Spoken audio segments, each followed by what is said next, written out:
On va découvrir une machine extraordinaire, une machine à couper le jambon, et c'est pas n'importe laquelle, Carlo, dis donc. Alors, cette machine, c'est une Birkel, c'est une fabrication hollandaise du départ.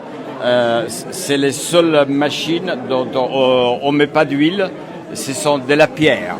Et donc la pierre, ça permet de glisser sans gras, sans rien. Elle a été créée en 1948. Pourquoi 48? Parce que c'est ma date de naissance et mon restaurant que j'avais été créé en 1948. Le San Francisco à Paris, c'était en 1948. Donc c'était, voilà, les trois ensemble, ça m'a fait un choc. Bien voilà. sûr.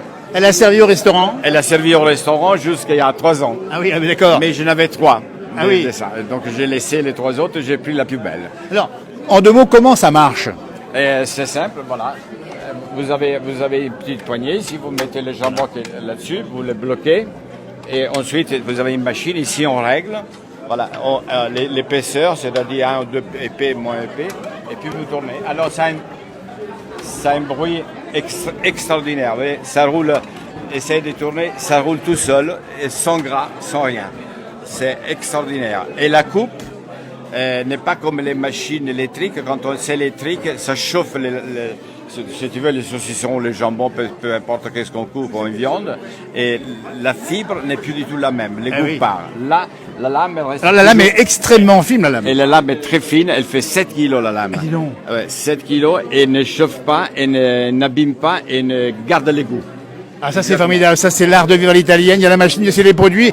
Les produits viennent de là-bas. C'est quoi ces viandes qui sont tranchées par la machine? Alors, je tranche des saucissons, du jambon, de la copa. Je tranche aussi, quand je fais du carpaccio, soit des viandes, soit des poissons.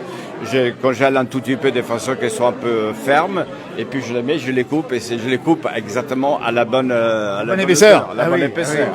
De façon qu'elles soient...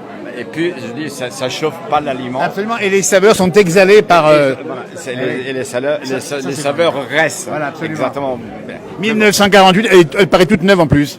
Oui, parce que je l'ai refaite en fait. Ah oui. Je l'ai fait refaire en Italie par les fabricants. Mettons, c'est italien, c'est devenu italien. C'était hollandais, suisse, et maintenant c'est devenu italien. C'est la vie. Voilà, avec Carlo est tenu un des plus anciens restaurants parisiens, un restaurant italien à Paris.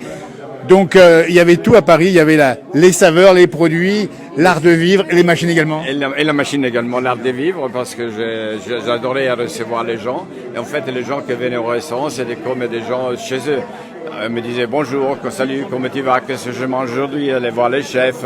La cuisine était ouverte, elle n'était pas du tout fermée. Donc les gens voyaient quand on cuisinait, et quand les cuisiniers travaillent, c'est extraordinaire. On rappelle l'adresse pour ceux qui sont passés chez toi là-bas. 1 rue Mirabeau, Paris 16e. Voilà, à Paris, c'est rue Mirabeau.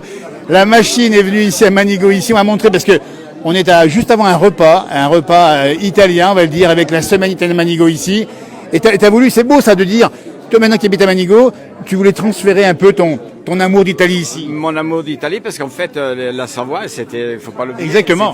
C'était italien.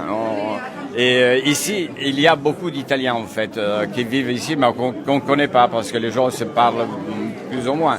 Mais toutes les sociétés qui sont ici, qui sont des menuisiers, des maçons, sont tous d'origine italienne. Et d'ailleurs, on va faire une soirée pour expliquer comment ils sont arrivés ici. Absolument. Les années 30, les années 20, les années 60, etc. Donc on a pensé faire cette animation pour faire bouger un peu le village, pour faire bouger la vallée.